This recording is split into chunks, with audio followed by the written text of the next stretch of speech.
आपको बता दें कि नारकोटिक्स ब्यूरो की जांच जैसे जैसे आगे बढ़ रही है वैसे वैसे ड्रग रैकेट की परतें खुलती जा रही है। सेशन कोर्ट से बेल खारिज होने के बाद अब शौविक हाईकोर्ट जाने की तैयारी में है।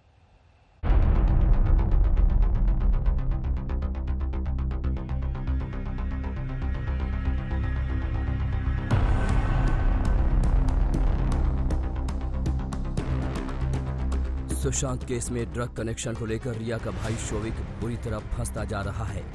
एक के बाद एक खुलासे शौविक की मुसीबत बढ़ा रहे हैं। मुंबई की सेशन कोर्ट ने शौविक की याचिका को खारिज कर दिया था, जिसके बाद शौविक के वकील बेल के लिए हाई कोर्ट का रुख करने की तैयारी में हैं।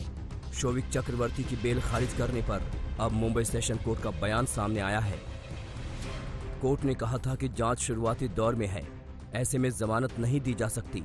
शौविक ने कुछ लोगों के नाम लिए हैं, उन लोगों के संबंध में जांच चल रही है। शौविक को जमानत मिलने से उससे जुड़े लोग सतर्क हो सकते हैं, वहीं सबूतों के साथ छेड़छाड़ की जा सकती है। उधर शौविक की ड्रग्स मंडली के बाद एक किरदार सामने आ रहे हैं। कल शौविक का दोस्त सूर्यदीप भी गिरफ्तार कर लिया गया। सूत्रों के मुताबिक मुंबई से पकड़ में आए सूर्यदीप का ड्रग्स के धंधे से कुछ न कुछ कनेक्शन है। सूर्यदीप पर एनसीबी शौविक की चैट के जरिए ही पहुंची। एनसीबी के सूत्रों का कहना है कि जो सुरदीप मेहरोत्रा है वो रिया चक्रवर्ती के भाई शौविक चक्रवर्ती से कांटेक्ट में था। इसके अलावा जो एनसीबी के सूत्र हैं वो ये भी बता रहे हैं कि सुरदीप मेहरोत्रा का कनेक्शन एक बहुत बड़े ड्रग पेडलर से है, जो मुंबई में बड़े पैमाने पर ड्रग सप्लाई करता है, बॉलीवुड में भी सप्लाई करता है। तो फिलहाल सुरदीप मेहरोत्रा को नारकोटिक्स कंट्रोल ब्यूरो की मुंबई यूनिट ने हिरासत में लिया है। रिया का भाई शौविक इस वक्त जेल में है। नारकोटिक्स ब्यूरो ने गिरफ्त में लेकर लंबी पूछताछ की। शौविक ने एनसीबी के सामने कई खुलासे किए। संभव है पूछताछ में ही सूर्यदीप का जिक्र आया हो। शौविक ने अपने बयान में बताया है कि कई खुलासे किए, सुशांत से ड्रग्स की बात की, रिया से ड्रग्स चैट को भी कबूला। एनसीबी की पूछताछ में शौविक कई खुलासे कर चुका है। अपने बयान में वो साफ साफ कबूल चुका है कि वो अपनी बहन के कहने पर सुशांत के लिए नशे का इंतजाम करता था।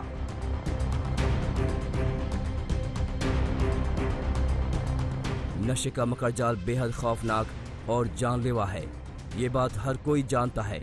लेकिन एक जाने माने एक्टर की मौत में नशे का कॉकटेल हैरत अंगेज और सन्न कर देने वाला है, वो भी तब जब खुद को उसकी लिव इन पार्टनर बताने वाली लड़की इस जानलेवा खेल में शामिल दिखाई दे। मुंबई से अरविंद ओझा के साथ आज तक ब्यूरो। रुक करेंगे अगली खबर का। आपको बता दें कि कंगना रनौत मुंबई से मनाली तो पहुंच गई, मगर महाराष्ट्र सरकार से उनका युद्ध लगातार जारी है। मनाली पहुंचते ही कंगना ने उद्धव ठाकरे पर तीखा हमला बोला। कंगना लगातार हमलावर है तो शिवसेना भी कंगना के हर वार पर पलटवार कर रही है।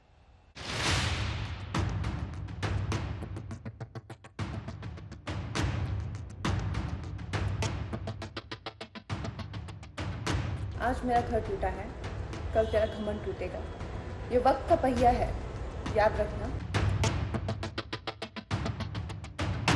महाराष्ट्र में सरकार का आतंक और अत्याचार दिन ब दिन बढ़ते ही जा रहे हैं। मुंबई की गर्मी से भले ही कंगना वापस मनाली की ठंडी वादियों में पहुंच गई हों, लेकिन कंगना के तेवर ठंडे नहीं पड़े। महाराष्ट्र सरकार पर कंगना का हमला नॉन स्टॉप जारी है।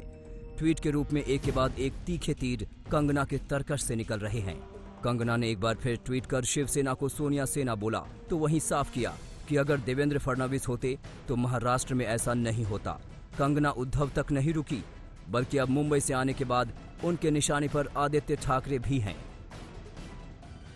महाराष्ट्र सरकार के मुख्यमंत्री की समस्या ये है कि मैंने मूवी माफिया सुशांत के हत्यारों और उनके ड्रग रैकेट का पर्दाफाश किया, जो उनके प्रिय बेटे आदित्य ठाकरे के साथी हैं।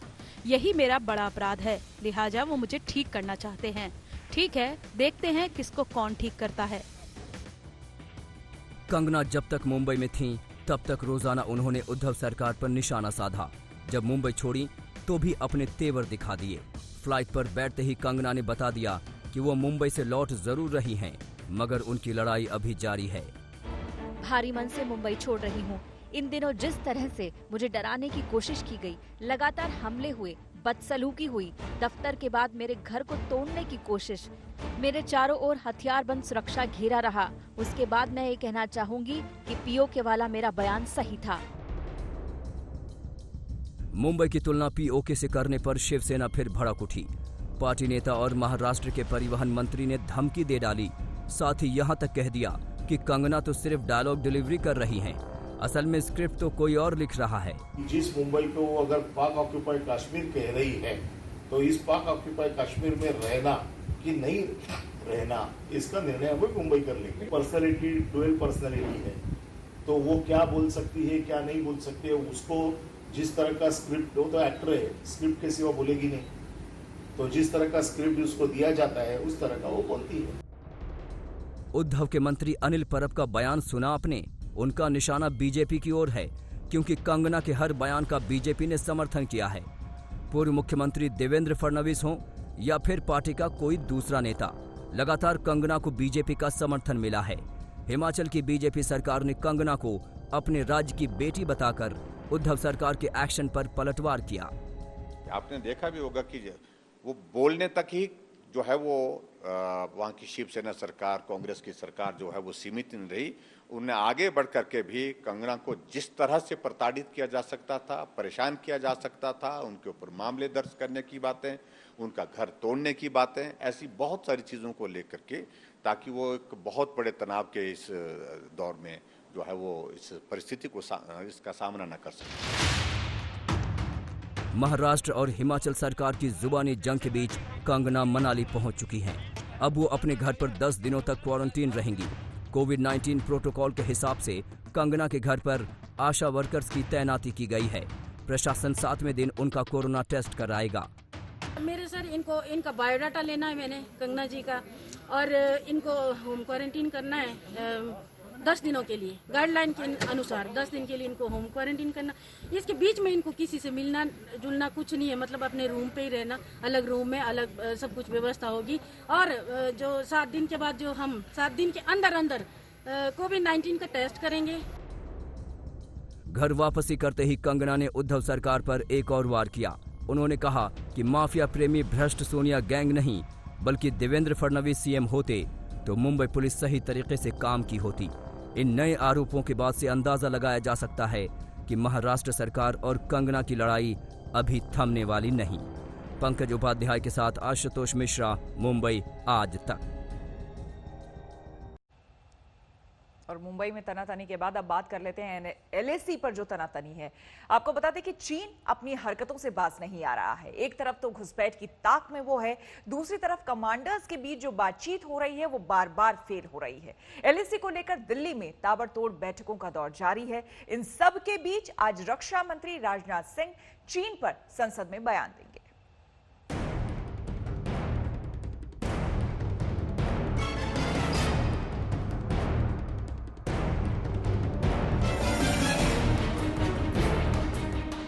एलएसी पर तनाव कम होने में बातचीत बेअसर है।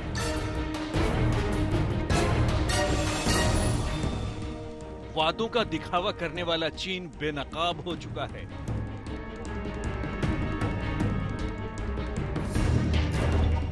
और विपक्ष चीन की चाल पर सरकार से सवाल पूछ रहा है।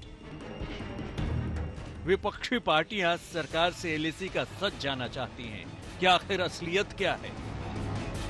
विपक्ष की तमाम शंकाओं के समाधान के लिए रक्षा मंत्री आज लोकसभा में बयान देने वाले हैं।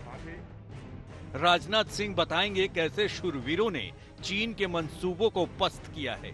वो विपक्ष के सवालों का जवाब देंगे कि किस तरह सरकार की कूटनीतिक घेरेबंदी ने चीन की बोलती बंद कर दी है। 3 सितंबर को ही राजनाथ सिंह की मुलाकात मॉस्को में चीनी रक्षा मंत्री से हुई। 10 सितंबर को विदेश मंत्री एस जयशंकर और उनके चीनी समकक्ष वांग यी में भी मुलाकात हुई। 5 सूत्रीय एजेंडा भी तय हो गया था कि कैसे एलएसी पर दोनों देशों के बीच विवाद को खत्म किया जाएगा, लेकिन बातचीत का कोई नतीजा नहीं दिख रहा। एलएसी पर हालात में बदलाव नहीं हुआ है। एक बात जरूर है कि इस बार चीन की हेकड़ी गुम है। भारतीय वीरों ने जिस तरह ऊंचाइयों पर मोर्चा संभाला है और मजबूत स्थिति बनाई है, उससे चीन परेशान है। एक दिन पहले ही प्रधानमंत्री मोदी ने फिर से उस चीन को आगाह कर दिया। साथ ही एलएसी पर डटे जवानों की जमकर हौसला अफजाई भी की। हमारी सेना के वीर जवान सीमा पर डटे हुए हैं। बड़ी हिम्मत के साथ, जज्बे के साथ, बुलंद हौसलों के साथ दुर्गम पहाड़ियों में डटे हुए हैं। मॉनसून सत्र के पहले दिन प्रधानमंत्री नरेंद्र मोदी ने चीन को समझा दिया कि वो सहन शक्ति की परीक्षा न ले। इससे पहले 3 जुलाई को भी जब पीएम मोदी जवानों के बीच लेह पहुंचे थे, उस वक्त भी बता दिया था कि हमारी मातृभूमि पर आंख उठाने वालों को अंजाम भुगतना होगा। रक्षा मंत्री राजनाथ सिंह भी लेह का दौरा कर चुके हैं, लेकिन विपक्ष लगातार चीन से विवाद को लेकर सवाल उठा रहा है। आप चुप क्यों हो गए? कुछ बोलिए आप। बहुत दिनों से आपने कुछ बोला नहीं। ना अर्थव्यवस्था के बारे में आप बोलते हैं, ना चाइना के बारे में आप बोलते हैं। कुछ बोलिए, देश आपकी ओर देख रहा है। सवाल सरकार की नीतियों पर है। अब कांग्रेस पूछ रही है कि आखिर सरकार जवाब देने से क्यों बच रही है। देश के लोग आज पार्लियामेंट की तरफ देख रहे हैं। आज का समय अनिवार्य था कि रक्षा मंत्री बोले कि वो चीन के सीमा पे जो हमारी समस्या है चीन सेना के साथ, उस पे भारत सरकार कब अपनी नीति स्पष्ट करेगी। चर्चा के द्वारा या स्टेटमेंट के द्वारा क्या उनका रवैया रहेगा, हम चाहते थे कि आश्वासन तो मिले। ऐसे में पूर्वी लद्दाख को लेकर राजनाथ सिंह के बयान से कई सवालों के जवाब मिल जाएंगे। पौलमी साहा के साथ हिमांशु मिश्रा, दिल्ली आज तक। और अब बात कर लेते हैं कोरोना की। आपको बता दें कि देश में कोरोना की रफ्तार तेज है। मामला अब 49 लाख के पार पहुंच चुका है। वहीं मरने वालों की संख्या करीब 80,000 हो चुकी है। इन सब के बीच 25 सांसदों के कोरोना पॉजिटिव होने की खबर ने पूरे देश को हैरान कर दिया है।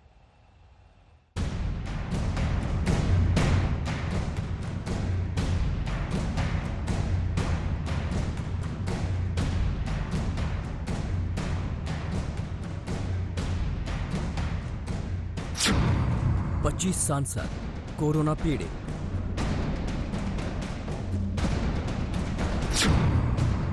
दिल्ली के डिप्टी सीएम सिसोदिया कोरोना पीड़ित।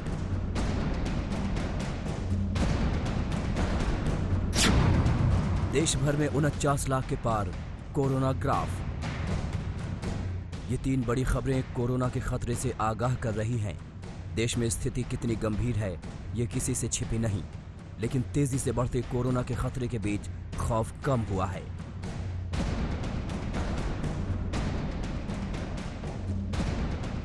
ताजा आंकड़ों के मुताबिक देश में कोरोना पीड़ितों की संख्या 49 लाख के पार जा चुकी है। मौत का आंकड़ा 80,000 से ज्यादा हो चुका है। लेकिन सरकार भरोसा दिला रही है कि डरने की जरूरत नहीं, क्योंकि देश में कोरोना कंट्रोल में है। जरूरत है वैक्सीन आने तक सावधानी बरतने की। कोरोना से बनी जो परिस्थिति है, उसमें जिन सतर्कताओं के विषय में सूचित किया गया है, उन सतर्कताओं का पालन हम सबको करना ही करना है। और ये भी साफ है, जब तक दवाई नहीं तब तक कोई ढिलाई नहीं। जब तक दवाई नहीं तब तक ढिलाई नहीं। सावधानी हटी तो संक्रमण फैलने में तनिक भी देर नहीं लगेगी। लिहाजा प्रधानमंत्री मोदी का संकेत साफ है कि बेपरवाही बड़ी मुसीबत बन सकती है। सोमवार को ही केंद्रीय स्वास्थ्य मंत्री डॉक्टर हर्षवर्धन ने लोकसभा में महामारी पर बयान दिया। उन्होंने सदन के सामने तस्वीर पेश की। कहा कि भारत में प्रति 10 लाख की आबादी पर सिर्फ 3,328 मामले सामने आ रहे हैं, जबकि केवल 55 लोगों की मौत हो रही है। कोरोना रिकवरी रेट भी करीब 78% हो चुका है। डेथ रेट महज 1.64% है और पॉजिटिविटी रेट भी 9.40% है। स्वास्थ्य मंत्री ने लगे हाथ बताया कि लॉकडाउन की वजह से कोरोना के मैप पर दुनिया के अन्य देशों की तुलना में भारत की स्थिति बेहतर है। The nationwide lockdown, a bold decision undertaken by the government. It has been estimated that this decision prevented approximately 14 to 29 lakh cases and 37 to 78,000 deaths. जब से लॉकडाउन खत्म हुआ है, कोरोना वायरस अनलॉक हो गया है। कुछ राज्यों में तो इस वायरस ने बेहिसाब संकट बढ़ाया है। ताज़ा आंकड़ों के मुताबिक महाराष्ट्र में 10,77,374 केस, आंध्र प्रदेश में 5,75,079 संक्रमित, तमिलनाडु में 5,08,511 कोरोना पीड़ित, कर्नाटक में 4,67,689 केस और उत्तर प्रदेश में पीड़ितों की संख्या 3,17,195 हो चुकी है। दिल्ली में भी कोरोना बेकाबू है। कल शाम जारी हुए आंकड़ों के मुताबिक 24 घंटे में 3,229 नए मामले सामने आए। इसके साथ ही कुल पीड़ितों की संख्या 2,21,533 हो गई, जबकि मरने वालों का कुल आंकड़ा 4,770 तक पहुंच गया। सोमवार को डिप्टी सीएम मनीष सिसोदिया की कोरोना रिपोर्ट भी पॉजिटिव आई, तो मॉनसून सत्र की शुरुआत से पहले ही 25 सांसद के भी संक्रमित होने की खबर आ गई। दिल्ली से मिलन शर्मा और पंकज जैन के साथ आज तक ब्यूरो। और बढ़ेंगे आगे, खबर कुदरत के कहर की। देश के कई हिस्सों में हो रही बारिश से जिंदगी तबाह हो रही है। कहीं सड़कों पर सैलाब बह रहा है तो कहीं नदियां उफान कर मकानों और दुकानों में घुस रही है।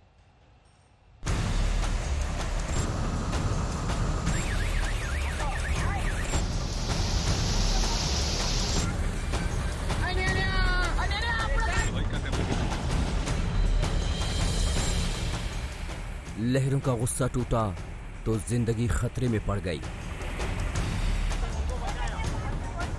छोटी सी लापरवाही जान पर भारी पड़ गई।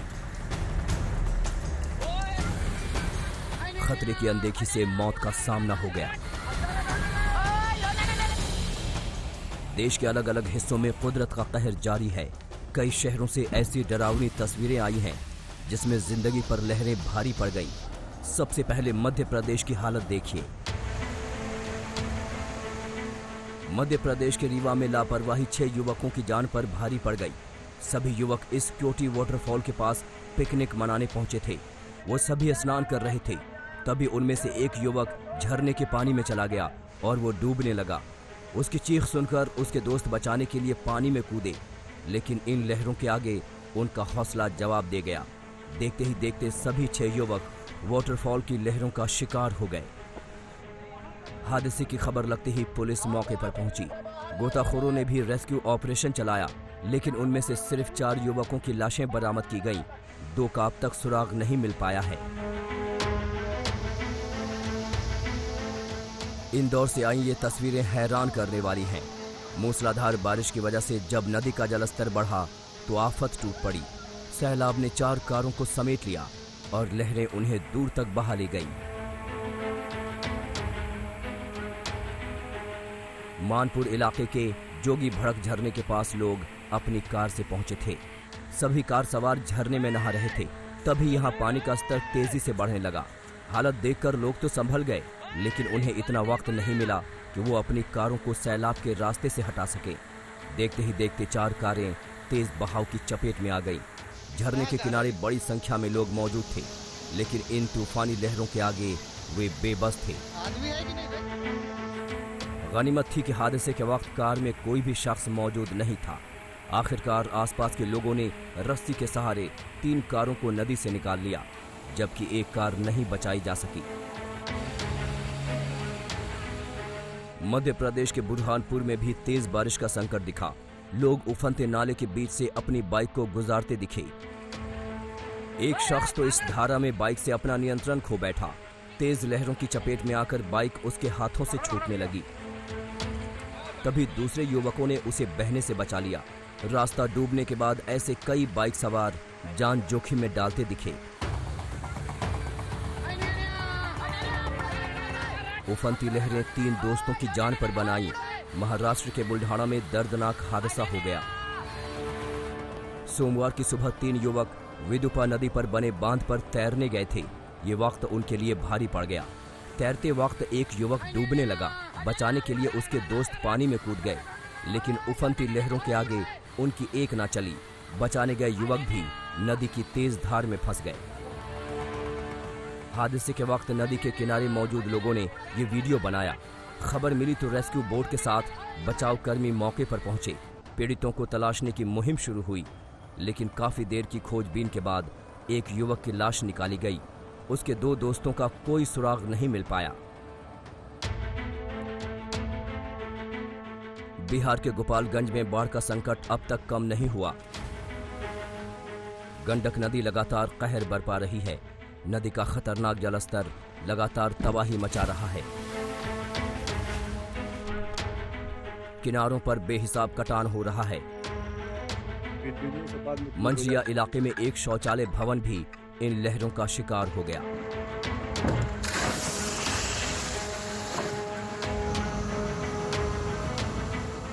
गुजरात के राजकोट में मोज डैम ओवरफ्लो हुआ तो संकट टूट पड़ा।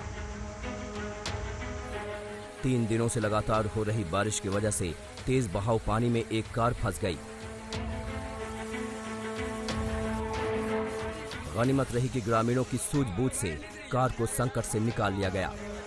गोपालगंज से सुनील कुमार तिवारी, राजकोट से तेजस शेषांगिया, बुरहानपुर से अशोक सैनी और इंदौर से धर्मेंद्र कुमार शर्मा के साथ विजय कुमार विश्वकर्मा, रीवा आज तक।